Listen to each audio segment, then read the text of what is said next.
በስመ አብ ወወልድ ወመንፈስ ቅዱስ አሐዱ አምላክ አሜን።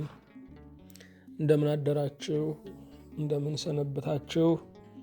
ምሕረቱ ብዙ የሚሆን በቸርነቱ ይህንን ጊዜ የሰጠን የጸጋ ሁሉ አምላክ እግዚአብሔር ስሙ የተመሰገነ ይሁን። በእግዚአብሔር ቸርነት የትምህርታችን ርዕስ በመናዘዝ መፈወስ የሚል ነው። የሐዋርያው የቅዱስ ያዕቆብ መልእክት ምዕራፍ 5 ቁጥር 14 ጀምሮ ያለውን በጸሎት መንፈስ ሆነን እናነባዋለን። ከእናንተ የታመመ ማንም ቢኖር የቤተ ክርስቲያን ሽማግሌዎችን ወደ እርሱ ይጥራ፣ በጌታም ስም እርሱን ዘይት ቀብተው ይጸልዩለት። የእምነትም ጸሎት ድውዩን ያድናል፣ ጌታም ያስነሳዋል። ኃጢአትንም ሰርቶ እንደሆነ ይሰረይለታል። የእምነትም ጸሎት ድውዩን ያድናል፣ ጌታም ያስነሳዋል። ኃጢአትንም ሰርቶ እንደሆነ ይሰረይለታል። እርስ በርሳችሁ በኃጢአታችሁ ተናዘዙ፣ ትፈወሱም ዘንድ እያንዳንዱ ስለ ሌላው ይጸልይ። የጻድቅ ሰው ጸሎት በሥራዋ እጅግ ኃይል ታደርጋለች። ሁሉን የያዝ ሁሉን የምትገዛ ጌታችን የመድኃኒታችን የኢየሱስ ክርስቶስ አባት እግዚአብሔር ሆይ እናመሰግንሃለን። አንተ የሕይወታችን፣ አንተ የቤታችን፣ አንተ የቤተ ክርስቲያን፣ አንተ የሀገር፣ አንተ የዓለማት፣ አንተ የማኅበረ ጻድቃን ራስ ነህና መልካሙ መሪያችን፣ የቀኙን መንገድ የምታስታውቀን ጽኑ መምህራችን ሆይ እናመሰግንሃለን። በአመፃ ብዛት ከአንተ የተለየነውን ኃጢአት አድክሞን ከራእያችን ያዘገየንን የበደላችን የኃጢአታችን አጥር ነገን አላሳያለንን እኛን ድኩም ልጆችህን ዛሬም በንስሐ መንፈስ ልትቀሰቅሰን ዘወትርም እያወቅን እንድናውቅህ ስለምታግዘን ጌታ ሆይ እናመሰግንሃለን። ከሞት ይልቅ በበረታ ፍቅር፣ ከሲኦል ይልቅ በጨከነ ውድ ወደ እኛ የመጣ እግዚአብሔር እንዳንተ ራሳችንንም አንወደውም፣ እንዳንተ የሚወዱንም አይወዱንም። ጌታ እግዚአብሔር ሆይ ፍቅርህ ልዩ ነውና ትንሣኤና ሕይወት ስለሚሆነው መውደድህ ምስጋና እናቀርብልሃለን። በክንድ ስንቱን ደካማ ደገፍከው፣ በእጅ ስንቱን ረሃብተኛ ጠገብከው፣ በቃል ስንቱን ሰባራ አጽናናኸው፣ በመንፈስ ስንቱን የተራቆተ አለበስከው፣ በብርሃን ስንቱን የልብ ጨለማ የያዘውን መራኸው። በእውነት ጌታችን ሆይ አንተ ታማኝ ነህና የደከመንም ጥለህ አትሄድምና እናመሰግንሃለን። አሁንም ስምህን እናነሳዋለን፣ ክብርህንም እንዘክረዋለን። ስዕለታችንን ለአንተ እናስገባለን፣ ልመናችንን ለምትሰማው ለአንተ እናቀርባለን። አቤቱ ጌታችን ሆይ ተመስገን። እኔን ባሪያህንና በፊትህ ያሉትን እነዚህን ባሪያዎችህን፣ ይችን ሀገር የሚመሩትን መሪዎች፣ አስተዳዳሪዎች፣ በየአጥቢያው ያሉትን ዳኞች ሁሉ ሕዝቡንና ወዳጆችህን በስምህ የተጠሩትን ሁሉ አቤቱ ይቅር በለን። ለዓለም ሁሉ የምሕረት ፊትህን እንድትመልስ ዘመኑን ወራቱን ሁሉ በመንፈስህ እንድትቀድስ የሄደው እንዲመለስ፣ የጠፋው መንገዱን እንዲያገኝ፣ የጨከነው እንዲራራ፣ የተለያየው እንዲገናኝ፣ የደከመ እንዲበረታ፣ ከአገልግሎት የተፈናቀለው እንደገና አንተን ወደ ማገልገል ማማ እንዲወጣ አቤቱ እንማልድሃለን። ስለ ቸርነትህ ምድረ በዳውን በቃልህ እንድታለማው፣ በረሃውንም በጠልህ እንድታረሰርሰው፣ ብቸኛውንም እንድታነጋግረው፣ ረዳት ለሌለውም አምላክም አባትም እንድትሆነው አቤቱ ደጅ እንጠናሃለን። ስለ ቸርነትህ በስህተት ትምህርት የተያዙትን፣ በኃጢአት አረንቋ የታሰሩትን፣ በወህኒ የተጋዙትን፣ ባለማወቅ ጨለማ የሚነግዱትን፣ አለማወቃቸውን እንደ ዕውቀት የሚጠቀሙበትን፣ የሚፎክሩትን፣ ስተው የሚያስቱትን፣ በክህደት ጎዳና ያሉትን፣ እግዚአብሔር ማን ነው ለማለት የሚደፍሩትን ይቅር እንድትላቸው፣ የቀኙን ጎዳና የብርሃኑን መስክ እንድታሳያቸው አቤቱ ደጅ እንጠናሃለን። ስለ ቸርነትህ ከማር የጣፈጠው ፍቅርህ ሕይወታችንን እንዲያጣፍጣት፣ ውድ የሆነው መንፈስህም ደግሞ ከርካሽነት እኔ አልረባም አልጠቅምም ከማለት ከፍ እንዲያደርጋት አቤቱ እንጸልያለን። እንደ ቸርነትህ ባልቴቶችን፣ መበለቶችን፣ ወዳጅ ዘመዶቻቸውን በሞት የተነጠቁትን፣ በብቸኝነት የተጎዱትን፣ በሐዘን በስብራት የሚኖሩትን፣ ችግር ድሩን ያደራባቸውን፣ የዘመናት የመከራ ሰንሰለት አልበጠስ ያላቸውን፣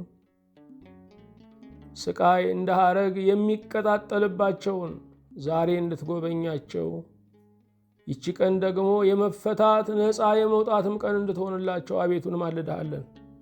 የተበዳደለው ሁሉ ይቅር እንዲባባል፣ የተቀማማው እንዲካካስ አቤቱ ጌታ ሆይ ብሔራዊ ንስሐ ለምድራችን እንዲሆን፣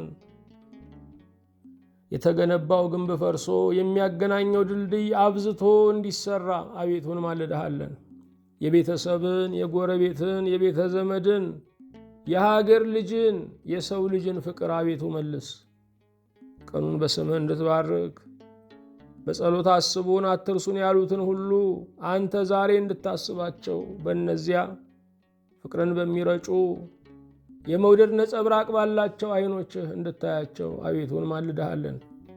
እኔን ባሪያህን እነዚህንም ባሪያዎችህን አንተን በማመን ልዩ ሦስትነትህን በመቀበል እስከ መጨረሻይቱ ሕቅታ ድረስ አቤቱ አጽናን። ቤተ ክርስቲያናችንን እንድትባርክ፣ ሃይማኖታችንን እንድታጸና፣ ሀገራችንን የምንኖርባት እንድታደርግልን አቤቱ እንማልድሃለን። በጌታችን በኢየሱስ ክርስቶስ በእርሱ ያለ ክብር ጽላንተ ይገባሃል። ከእርሱ ጋራ ከመንፈስ ቅዱስም ጋራ ትክክል የሚሆን ዛሬም ዘወትርም ለዘላለሙ አሜን። የእግዚአብሔር የአምላካችን ስሙ የተመሰገነ ይሁን። የትምህርታችን ርዕስ በመናዘዝ መፈወስ የሚል ነው። ይህንን ትምህርት መማር ለምን አስፈለገን? የቆሰሉ ሕሊናዎች ዕለት ዕለት እየበዙ ነው። የሰው ልጆች ውስጣቸው ታማሚ ሆኖ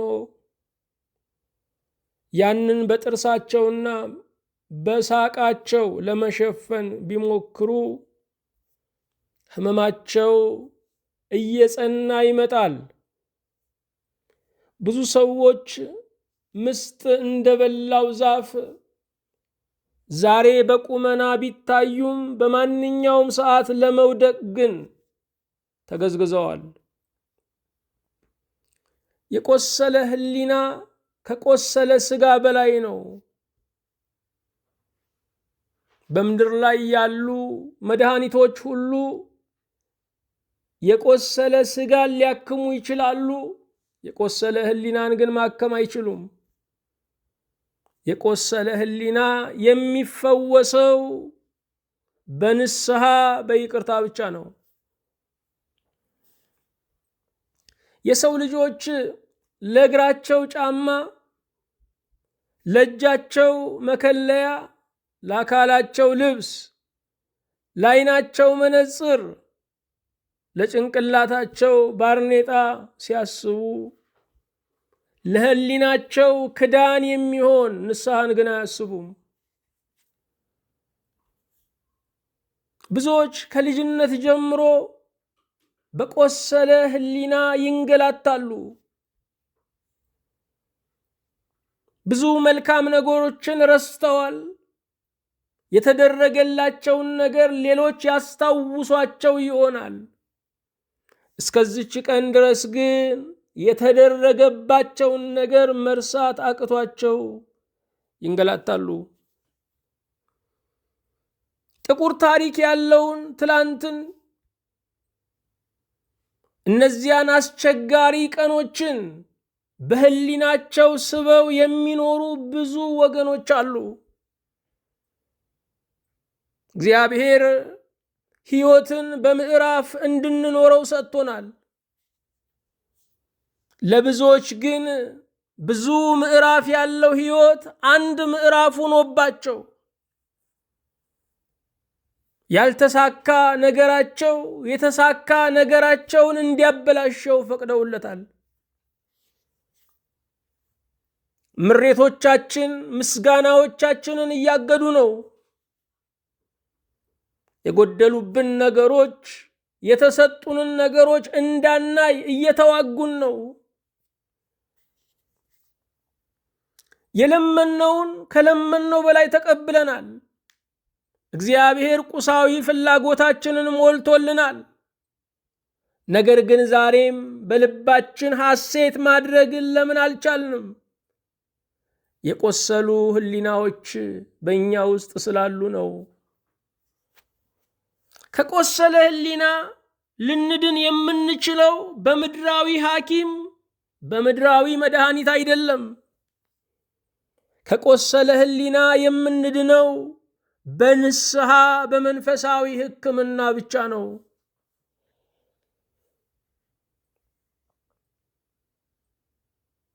ሰዎች ከአስቸጋሪ ጎረቤት ጋር መኖር ብርቱ እንደሆነ ይናገራሉ። ከቆሰለ ህሊና ጋር መኖር እጅግ ከባድ ነው። እግዚአብሔር የቁስ ፍላጎታችንን ቆይ ነገ ሊለው ይችላል። ምክንያቱም ገንዘብን ከመስጠቱ በፊት ግንዛቤን በመስጠት የታወቀ አምላክ ነው። ይቅር በለኝ የሚለውን ግን ነገን አይለውም። እግዚአብሔር ዛሬ ከሚመልሳቸው የልመናችን መልሶች አንዱ ይቅርታ መስጠት ነው። ዛሬ ድኖ መዋል የሚችል ሰው፣ ዛሬ ተፈውሶ ማደር የሚችል ሰው ንስሐውን ለዘመናት ያዘገየዋል። ይቅርታውን ለዘመናት ያዘገየዋል። ብዙዎችን አቁስለናል። ያቆሰለ ሰው ግን አስቀድሞ የቆሰለ ሰው ነው። የሚያውክ ሰው ቀድሞ የታወከ ነው። ሰላም ያለው ሰላም ይሰጣል። ረፍት ያለው ረፍት ይሰጣል። ደስታ ያለው ደስታ ይሰጣል።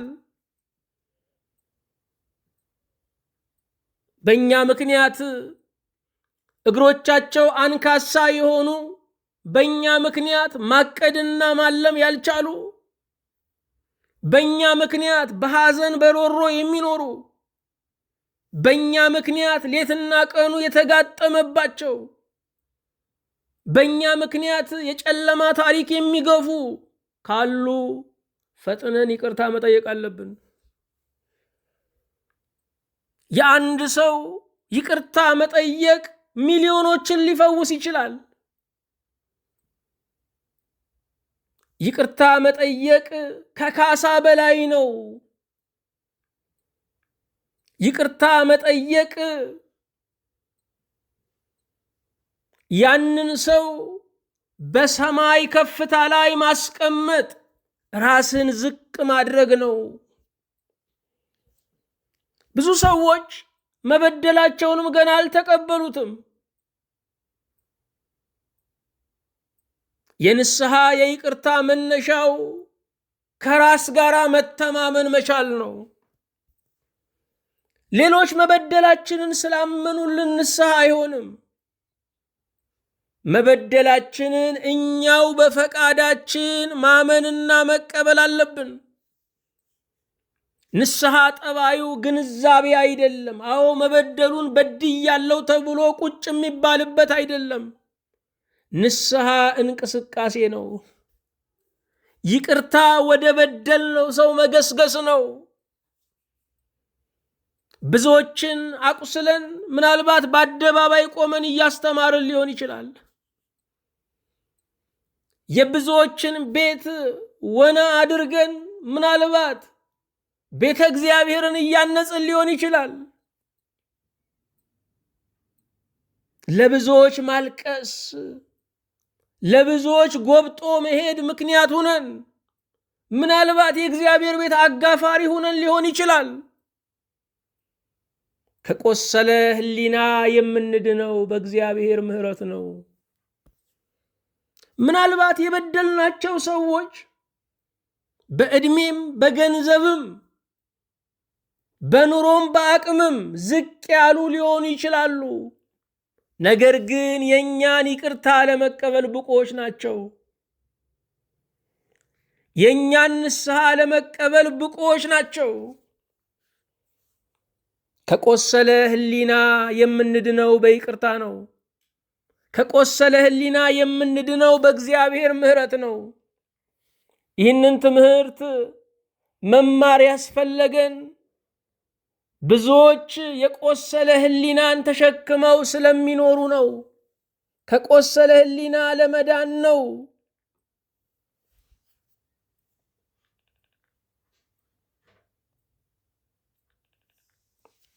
ሁለተኛው የታመመ ሀገርን ስለያዝን ነው። የምታቃስት ሀገር ውስጥ ስላለን ነው።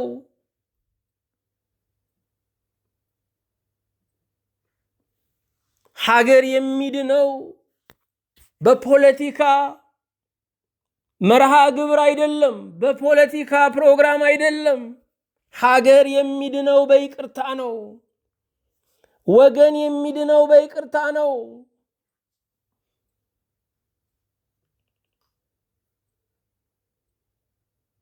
እግዚአብሔር ለሀገር መዳኛ ለትውልድ መፈወሻ ያዘጋጀው ነገር ምንድነው ካልን ይቅርታ ወይም ንስሐ ነው። ስለ ሀገር ብዙ ሊነገር፣ ስለ በደል ብዙ ሊወራ ይችላል። ነገር ግን አንድ መካሻ አለ፣ አንድ መፈወሻ አለ።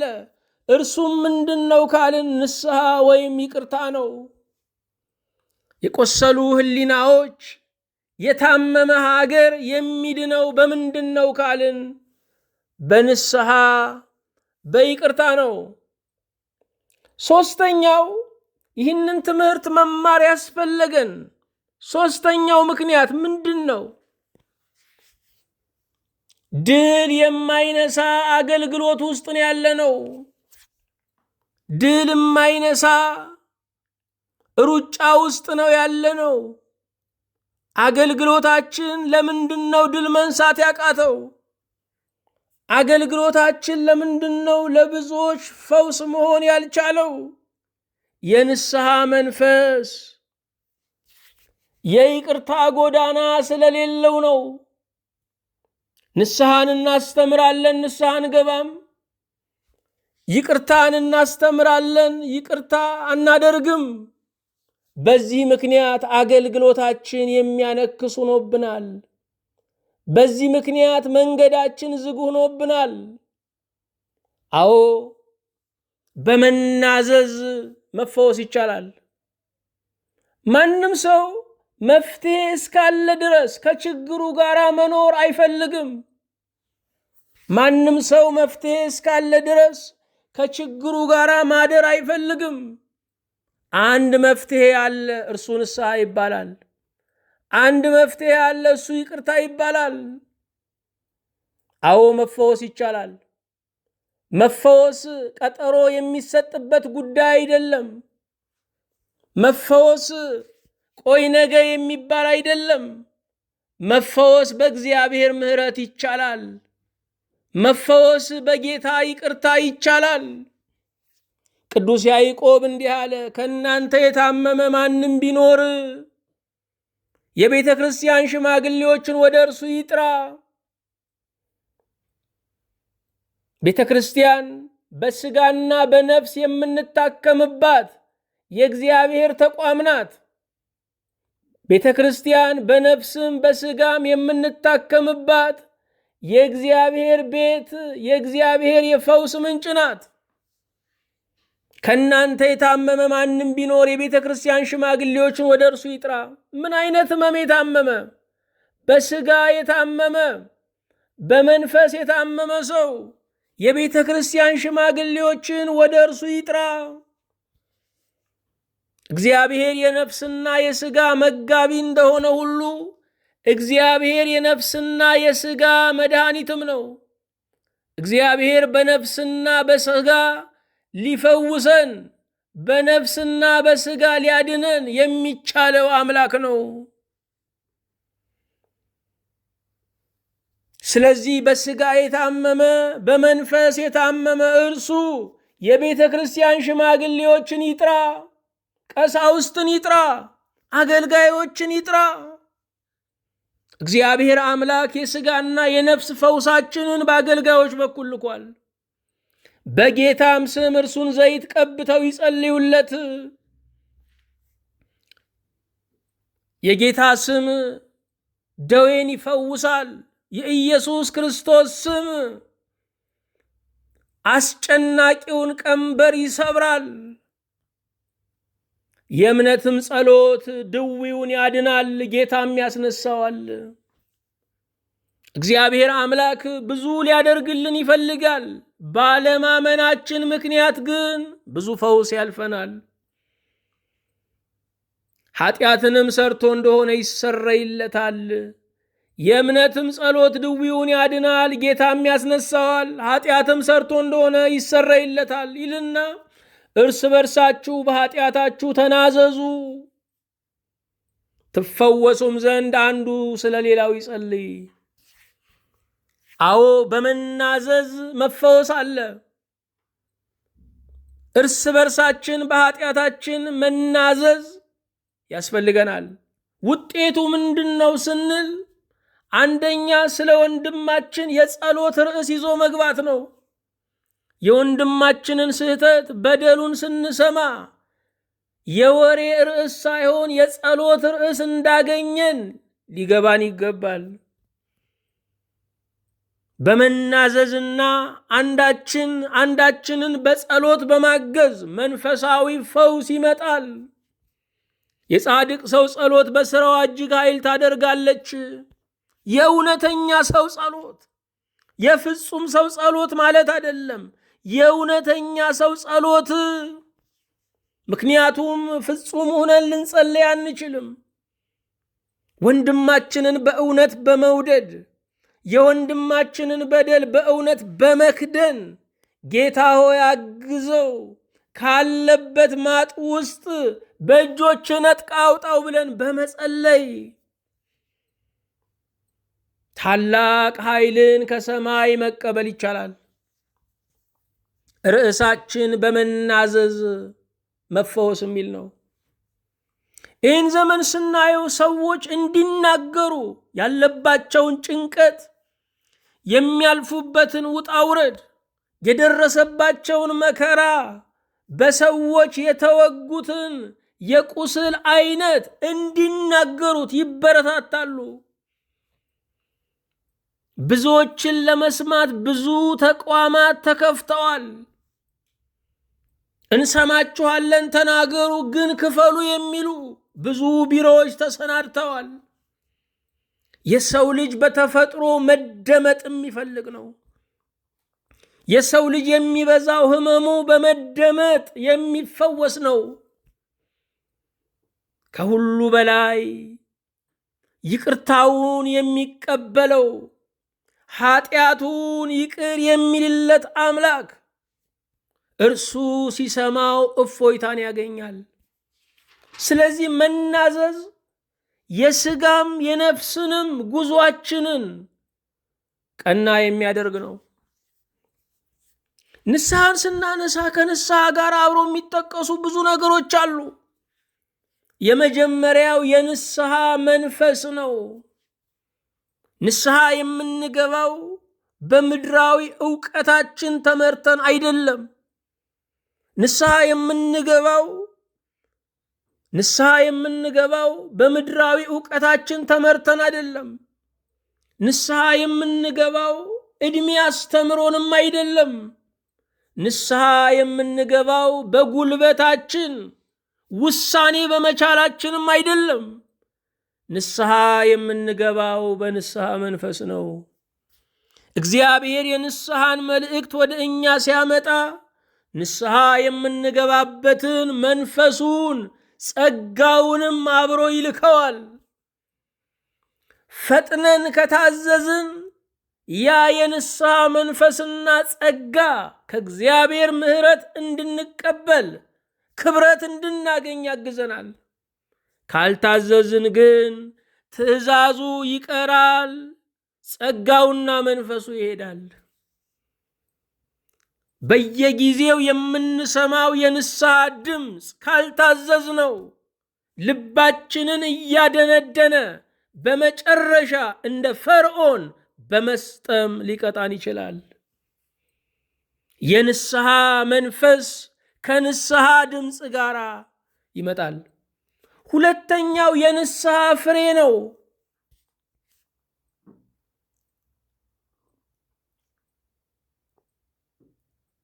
ንስሐ በደልኩ አበስኩ በማለት ብቻ የሚያበቃ አይደለም። ንስሐ ኃጢአትን በልብ በማመን በአፍ በማስታወቅ ብቻ የሚያበቃ አይደለም። ንስሐ ፍሬ ያስፈልገዋል። የበደልነውን መካስ፣ የቀማነውን መመለስ ያስፈልጋል። ይልቁንም የተሰጠንን ዕድሜ ያበላሸሁትን ማስተካከልበት፣ ያሳዘንኩትን ወገን እማስደስትበት፣ የጣልኩትን ሀገር የማነሳበት ነው ብለን እንደ ዕድል ልንቆጥረው ይገባል። ንስሐ የምንገባው እግዚአብሔር በሰጠን የንስሐ ዘመን ነው። የንስሐ ፍሬ ያስፈልጋል። ትላንትና ለኃጢአት ይውሉ የነበሩ ወጪዎቻችን ዛሬ ለጽድቅ መዋል አለባቸው። የሱስ ወጪው ለወንጌል አገልግሎት መዋል አለበት። ትላንትና ለኃጢአት ስንኖር ለጽድቅ ምውታን ነበርን። ዛሬ ደግሞ ለጽድቅ ስንኖር ለኃጢአት ምውት መሆን አለብን። ከክፋት የምንርቀው ወደ በጎ በመሄድ እንጂ ክፋትን በመከላከል ብቻ አይደለም። ሰው መስረቅን በመስጠት ነው የሚዋጋው።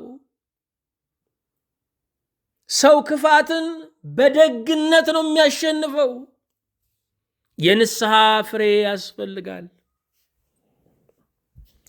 ንስሐ ኃጢአትን መተው ብቻ አይደለም፣ በጎ ማድረግም ነው። በሕይወት ውስጥ ካሉ ታላላቅ በደሎች አንዱ ክፉ መስራት ብቻ አይደለም፣ መልካም አለማድረግ። ላደረገልን እግዚአብሔር ለምስጋና አለመብቃት፣ ያደረጉልንን ውለታ የዋሉልንን ሰዎች አለማመስገን ትልቅ በደል ነው። የንስሐ ፍሬ ማለት ይሄው ነው። የበደልናቸውን መካስ፣ መልካም ያደረጉልንን ማመስገን፣ ዛሬን መጠቀም ነው። የሰው ሞኝ ዕድሜ ለንስሐ ስጠኝ ብሎ ይጸለያል። ዛሬ የንስሐ ቀን መሆኑን አይገነዘብም። ኃጢአትን አልጠገብኩትምና ጊዜ ስጠኝ ቆየኝ እያለ እየለመነ ነው። የመዳን ቀን ዛሬ ነው። ዛሬ ከሥጋ ቁስሉ፣ ዛሬ ከበሽታው መዳን እንደሚችል የተነገረው ሰው ቆይ ነገ ላስብበት አይልም። ከትልቁ በሽታ ከኃጢአት፣ ከትልቁ በሽታ ከቁስለ ነፍስ ዛሬ መዳን እየቻልን ቀጠሮ መያዝ የለብንም። ሶስተኛው የንስሐ ሕይወት ነው። የንስሐ ሕይወት ምንድን ነው? የራስን በደል አውቆ በእግዚአብሔር ምሕረት ጥላ ውስጥ መኖር ነው። ራሳችንን ከመጠን በላይ መመልከት አይገባም። ራሳችንን ያለ ክርስቶስ መመልከት በራሱ ኃጢአት ነው። ሰዎችን ያለ ክርስቶስ መመልከት በራሱ ኃጢአት ነው። በንስሐ ሕይወት ውስጥ ስንኖር በእግዚአብሔር ምሕረት ጽኑ እምነት ይኖረናል። የምኖረው በቸርነቱ ነው። ወጥቼ የምገባው እግዚአብሔር ታማኝ ስለሆነ ነው። ተኝቼ የምነቃው አምላኬ በጥበቃው ስለማይዘናጋ ነው ብሎ ያምናል። የንስሐ ሕይወት ያለው ዘመኑን በትህትና የሚገፋ ነው። ከኔ የሆነ ምንም ነገር የለም፣ በኔ ያለው ሁሉ የአምላኬ ነው፣ በኔ ያለው ሁሉ የጌታዬ ነው ብሎ የሚያምን ነው። የወደቁትን ሲያይ የትላንት ውድቀቱን አስቦ ይጸልይላቸዋል፣ አይፈርድባቸውም። እኔን ያነሳ አምላክ እናንተን ያነሳል፣ ተስፋ አላችሁ ይላል። የንስሐ ሕይወት የሚኖሩ ሰዎች ለወደቁ ሰዎች እጆቻቸውን በመዘርጋት የታወቁ ናቸው።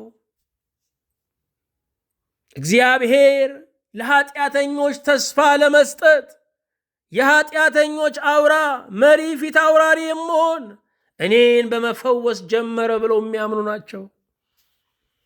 የንስሐ ሕይወት ያላቸው ሰዎች ብዙዎችን ለንስሐ ያበቃሉ። በፍርድ ስብከት ብቻ ሰዎችን ወደ ንስሐ ማቅረብ አንችልም። የእግዚአብሔርን ምሕረትና ይቅርታ ለሰዎች ማሳየት አለብን። በጸጸት የሚሰቃይን ሰው፣ አልድንም ብሎ ከሞት ጋር ኪዳን የገባን ሰው በፍርድ ስብከት ልናድነው አንችልም። ትንሣኤ ልቡናን፣ ተስፋ ሕይወትን መንገር አለብን። የንስሐ ሕይወት ያላቸው ሰዎች ቤተ ክርስቲያንን አያውኩም፣ ትዳራቸውን አያውኩም፣ ራሳቸውን አያውኩም። የንስሐ ሕይወት ሰላማዊ ያደርጋል። ንስሐን ዕለታዊ የሕይወት ዘይቤ ያደርገዋል።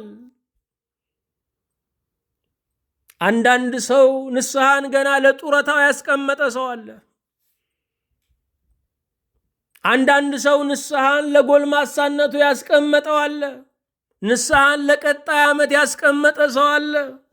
ንስሐ ግን ዕለታዊ ነው፣ የሕይወት ዘይቤ ነው። የቆምነው የምንኖረው በእግዚአብሔር ምሕረት ነው። እግዚአብሔር ይችን ቀን የሰጠን የንስሐ ዕድል አድርጎ ነው።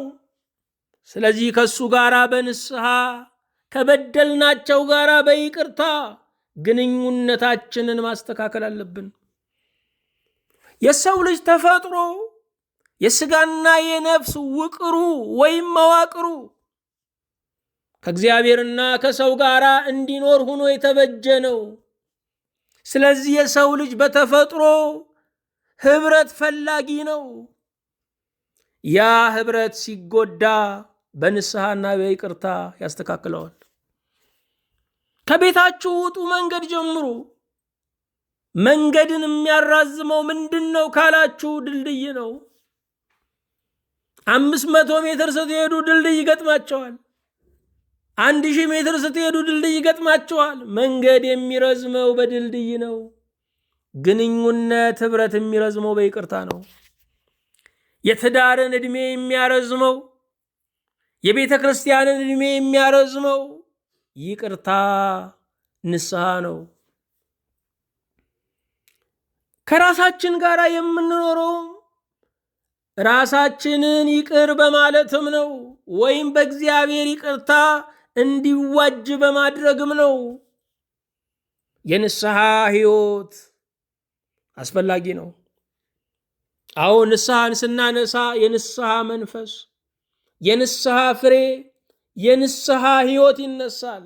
ቀጥሎ የምናየው የንስሐ ሰባኪ ነው። ጌታችን ኢየሱስ ክርስቶስ የመጀመሪያው ትምህርቱ መንግሥተ ሰማያት ቀርባለችና ንስሐ ግቡ የሚል ነው።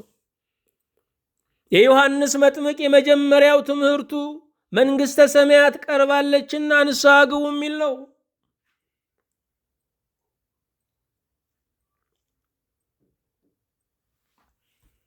መንግሥተ ሰማያትን ፈልገን የምናገኛት አይደለችም። መንግሥተ ሰማያት ከቃላችን ከልባችን በላይ ወደኛ ቀርባለች። መንግሥተ ሰማያት የምትገኘው በወንጌል ነው፣ በንስሐ ነው፣ በይቅርታ ነው። በምድር ላይ ያሉ የንስሐ ሰባኪዎች ከህሊና ምውትነት የሚያነቁን ናቸው። በትንሣኤ ሙታን ወይም በትንሣኤ ዘጉባኤ የመላእክት አለቃ የሞትክ ተነሳ የተኛህ ንቃ ብሎ መለከት እንደሚነፋ ዛሬም በኃጢአት እንቅልፍ ውስጥ ያሉትን የሚያነቁ የንስሐ ሰባኪዎች ናቸው። እነዚህ የንስሐ ሰባኪዎች መሰረታቸው የእግዚአብሔር ፍቅርና ምሕረት ነው።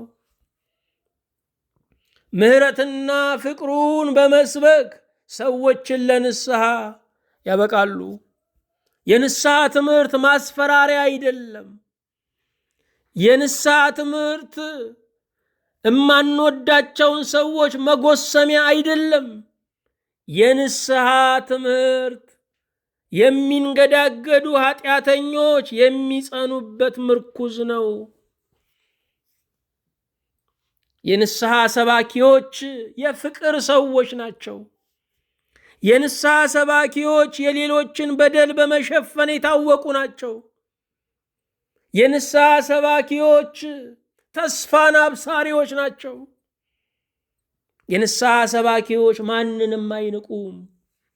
ዘማ ነው፣ ሌባ ነው፣ ገዳይ ነው ብለው ማንንም አይጸየፉ። እግዚአብሔር ታሪክን እንደሚለውጥ ያምናሉ። ሰባራውን ገል ጠግኖ የክብር ዕቃ እንደሚያደርገው ያምናሉ። በሰው መለወጥ የማያምን ሰይጣን ብቻ ነው። እግዚአብሔር ተስፋ ባልቆረጠበት ላይ ተስፋ መቁረጥ ትልቁ በደል ነው። ንስሐን ስናነሳ የንስሐ መንፈስ፣ የንስሐ ፍሬ፣ የንስሐ ሕይወት፣ የንስሐ ሰባኪ አልን። ቀጥሎ የምናገኘው የንስሐ አባት ወይም መምህረ ንስሐን ነው። ንስሐ መምህር ያስፈልገዋል። ንስሐ አባት ያስፈልገዋል። እንደ አባት የሚሸፍን እንደ መምህር የሰውየውን በሽታውን አስታውቆ መድኃኒት የሚያዝ ያስፈልገዋል። አንድ ሐኪም በሽታውን ያስታውቃል፣ ከዚያ መድኃኒት ያዛል።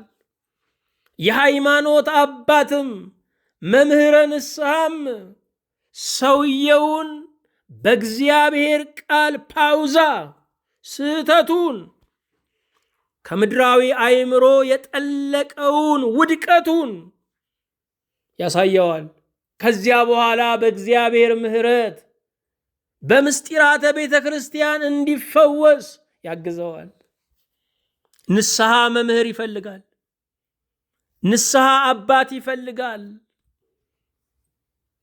የቆሰለን ሰው በጭካኔ ሳይሆን በርኅራኄና በጥንካሬ በተስፋ ማከም ይገባል። አንድ የንስሐ አባትም ርኅራኄ ያስፈልገዋል። ዕውቀት ያስፈልገዋል። ብልሃት ያስፈልገዋል። ወጥመዱን የመስበር የጸሎት ጉልበት ያስፈልገዋል። የሰው ልጆችን ከሲኦል እሳት ከማውጣት የበለጠ ትልቅ ተግባር የለም።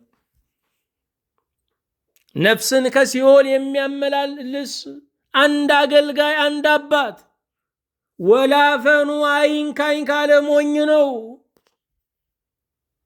የብዙ አገልጋዮች የሕይወታቸው ፈተናና መከራ ባስመለጧቸው ምዕመናን ምክንያት የሰይጣን ብቀላ መጥቶባቸው ነው። ሶስተኛ ቀጥሎ የምናየው የመጨረሻው የንስሐ መንገድ ነው። የንስሐ መንፈስ አልን፣ የንስሐ ፍሬ አልን፣ የንስሐ ሕይወት አልን፣ የንስሐ ሰባኪ አልን፣ የንስሐ መምህር አልን። አሁን ደግሞ የንስሐ መንገድ። ንስሐ መንገድ አለው። ሰውየው አሁን በደሉ ተሰምቶት አሁን የሚናገርበት የሚለፈልፍበት የሚያውጅበት አይደለም። ንስሐ መንገድ አለው። ኃጢአት ቆሻሻ ነው፣ ነገር ግን በአግባቡ መወገድ አለበት። እዚህ ከተማችን ላይ ያለው የጽዳት ማስታወቂያ ቆሻሻ በአግባቡ ከተወገደ ሀብት ነው የሚል ነው።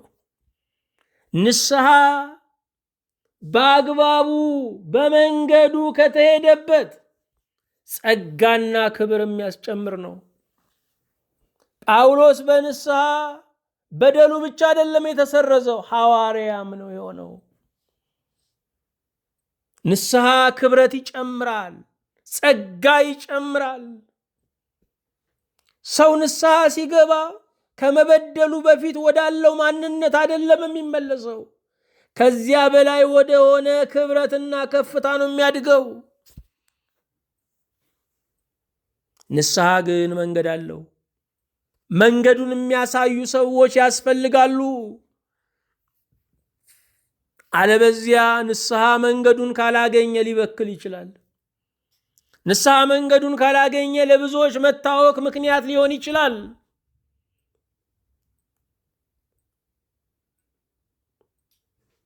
ንስሐ ምንድን ነው? ጥቂት ትርጉሞችን እያየን የዛሬውን ትምህርት እንፈጽማለን። ንስሐ መፈወስ ነው። ምክንያቱም ኃጢአት በሽታ ነውና።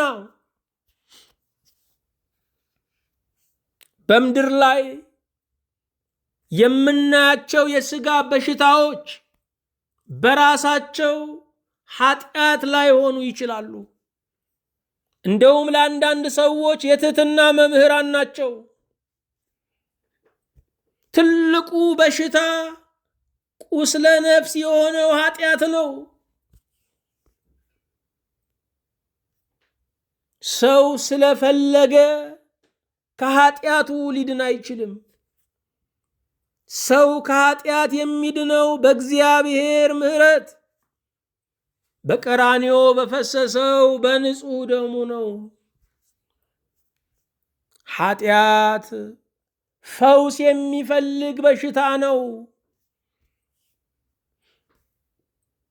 አንድ ሰው ሲናዘዝ እየተፈወሰ ነው፣ እየቀለለው እየዳነ እፎይ እያለ ዛሬንና ነገን እየወረሰ ነው። በትንቢተ ኢሳይያስ በምዕራፍ 1 ቁጥር 5 ላይ ደግሞም አመፃ እየጨመራችሁ ለምን ገና ትቀሰፋላችሁ? ራስ ሁሉ ለሕመም ልብም ሁሉ ለድካም ሆኗል። ራስ ማሰብ አይችልም፣ ልብም ተስፋ የለሽ ሆኗል። ከእግር ጫማ አንስቶ እስከ ራስ ድረስ ጤና የለውም። ከእግር ጫማ ማለት ከሚመራው ሕዝብ ጀምሮ እስከ ራስ ድረስ እስከ ንጉሱ እስከ ሀገር መሪው ድረስ ጤና የለውም ነው የሚለው መጽሐፉ። ከራስ እስከ እግር ድረስ እንደታመምን ያምናል። ፈውሳችንን ያልዘገየው ፈውሳችንን ወደ ኋላ ያደረገው አልታመምኩም የሚለው ትዕቢታችን ነው። ዛሬ የንጽህና ውድድር ነው እያደረግን ያለ ነው። እኔ አልበደልኩኝም፣ እጆቼ ንጹህ ናቸው፣ ልቤ ንጹህ ነው ብሎ የሚያስብ ሰው ነው ያለው። ከላይ እስከ ታች ያለው ከራስ እስከ እግር ድረስ ያለው ሁሉም ሰበበኛ ነው። እገሌ በደለ እንጂ እኔ በደልኩ የሚል ሀገር ላይ አይደለንም ያለነው። ያቺ የዮናስ መርከብ ትናወጥ ነበረ። በዚያ በነውጥ ውስጥ ለኤልያስ ብዙ ጥያቄ ያቀረቡለት። ኤልያስ ሁሉንም ጥያቄ መለሰ። ሀገርህ ወገንህ የት ነው ሲሉት ግን አልመለሰም። ምክንያቱም የእግዚአብሔር ሰው ዘረኛ አይደለም። የእግዚአብሔር ሰው ወገኑ ሰው ነው። የእግዚአብሔር ሰው ወገኑ ክርስቲያንነት ነው። የሃይማኖት ቤተሰብ ነው። ባህርና የብሱን የፈጠረውን እርሱን አመልካለሁ አለ። ታዲያ ይህ ሁሉ ማዕበል ወጀቡ ጸጥ እንዲል ምን እናድርግ አሉት። እኔን ጣሉኝ ታርፋላችሁ አለ። እኔን ጣሉኝ በማለቱ የሚናወጠው መርከብ ረጋ። የሚናወጠው ሀገር የሚረጋው እኔ ነኝ በደለኛው ስንል ነው። እኔ ነኝ ጥፋተኛው ስንል ነው። እኔ ነኝ ማለት ባለመቻላችን ብዙ ትውልዶችን በተስፋም በጥይትም ጨርሰናቸዋል። እኔ ነኝ በደለኛው እኔን ጣሉኝ ባለማለታችን ሀገርን መሃሏንም ዳሯንም እሳት አድርገናል። እኛ ኢትዮጵያውያን ትልቁ ችግራችን ይቅርታ የሚል ቃል አንወድም። ይቅርታ የሚል ቃል አንወድም። በእውነት ትምህርታችንን እንቀጥላለን። ይቅርታና ንስሐ የማያስፈልገው የለም። የ2 ዓመት ልጃችንን እየቀጣን ይቅርታ በል ነው የምንለው። የ2 ዓመት ሕፃን ለይቅርታ የሚጠየቅ ከሆነ እኛማ ከሕፃን እስከ አዋቂው ድረስ እግዚአብሔርን በንስሐ መታረቅ፣ እርስ በርሳችን በይቅርታ መቀባበል አለብን። ያን ጊዜ የቆሰሉ ሕሊናዎች ይድናሉ። ምክንያቱም ይቅርታ ድኖ ማዳን ነው። የታመመ ሀገር ይፈወሳል። ሀገር የሚኖረው በፖለቲካ ብልሃት ሳይሆን በአምላክ ምሕረት ነው። በእግዚአብሔር ዝናብ፣ በእግዚአብሔር ፀሐይ፣ በእግዚአብሔር አየር ነው። ንስሐና ይቅርታ ሲደላደል ቤተ ክርስቲያን ድል የምትነሳ ትሆናለች። ዛሬ ቤተ ክርስቲያንን የሚያቃጥሉ ምዕመናንን የሚገድሉ እንሰማለን። ትላንትና ለንስሐ ያለበቃ ናቸው። በወንጌል ያልደረስንላቸው ወገኖች ናቸው። ያላስተማር ነው፣ ወደ ንስሐ ያልጠራ ነው። ባላጋራችን እየሆነ ይቀጥላል። ማስተማር መማር ነው፣ መትረፍ ነው፣ መዳን ነው። የምናስተምረው ለሰውየው ውለታ ለማድረግ ብለን ሳይሆን ለመኖር ብለን ወጥተን ለመግባትም ብለን ነው። ይቅርታ ለሰማይ ብቻ ሳይሆን ለምድርም አስፈላጊ ነው። እንቀጥላለን። የትምህርታችን ርዕስ በመናዘዝ መፈወስ። ብዙ ሕመም በውስጣችን ይዘን እንኖራለን። እንናዘዝ፣ ይቅርታን ጠይቅ። የበደልናቸው ሰዎች ከኛ በአቅም ቢያንሱም ይቅርታቸው ግን ያስፈልገናል። ምክንያቱም አምላካቸው ትልቅ ነው። ትንንሾች አምላካቸው ትልቅ ነው። ደካሞች አምላካቸው ብርቱ ነው። የሚበቀልላቸውን አንችለውም። ይቅር በመባባል ሕይወታችንን፣ ትዳራችንን፣ ዝምድናችንን፣ ጉርብትናችንን፣ ሀገር ቤተ ክርስቲያናችንን እናድን። ለአምላካችን ለእግዚአብሔር ምስጋና ይሁን። አቤቱ ጌታችን ሆይ እናመሰግንሃለን። ምሕረት የባህሪ ገንዘብ የሆነ ጌታችን ሆይ ከፍ ከፍ እናደርግሃለን። በጊዜው በሰዓቱ ሁሉ አንተ ከእኛ ጋር ሆነ ስለረዳህን፣ ስላጽናናህን፣ ስላበረታህን የቀኙን መንገድ ስላሳየህን ክበር ተመስገን። እንደ ቸርነትህ እንደ ምሕረትህ ታላቅነት አገልግሎታችንን በፊትህ በብሩህ ገጽ አቤቱ ተቀበልልን። የንስሐ መንፈስ፣ የመቀባበል መንፈስ፣ ይቅር የመባባልን መንፈስ እንድታድለን የበደሉንን ማሩኝ ለማለት የበደልናቸውንም ይቅር ለማለት እንድታበቃን አቤቱ እንጸልያለን። እንደ ቸርነትህ ከበደልናቸው ሰዎች ሕሊና ላይ የእኛን ስህተት እንድትሰርዘው በፍጹም ትሕትና ዝቅ ብለንም ደግሞ ከይቅርታቸው ለመዋጀት እንድታበቃን ይህን የትሕትና መንፈስ እንድታለብሰን እንለምናለን። ወደ እኛም የሚመጡትን ደግሞ የይቅርታ ድምፆችን ሁሉ እኔ ማነኝና ይቅር የሚል አንድ አምላክ ነው ብለን በይቅርታ ለማለፍ እንድታበቃን ጸጋህን ደጅ እንጠናለን። ስለ ሁሉም ተመስገን። ሀገሩን፣ ቤተ ክርስቲያንን፣ መሪዎችን፣ የሃይማኖት አባቶችን እኛ ሁላችንን አቤቱ ይቅር በለን። በጌታችን በኢየሱስ ክርስቶስ በእርሱ ያለ ክብር ጽላንተ ይገባሃል። ከእርሱ ጋራ ከመንፈስ ቅዱስም ጋራ ትክክል የሚሆን ዛሬም ዘወትርም ለዘለዓለሙ አሜን።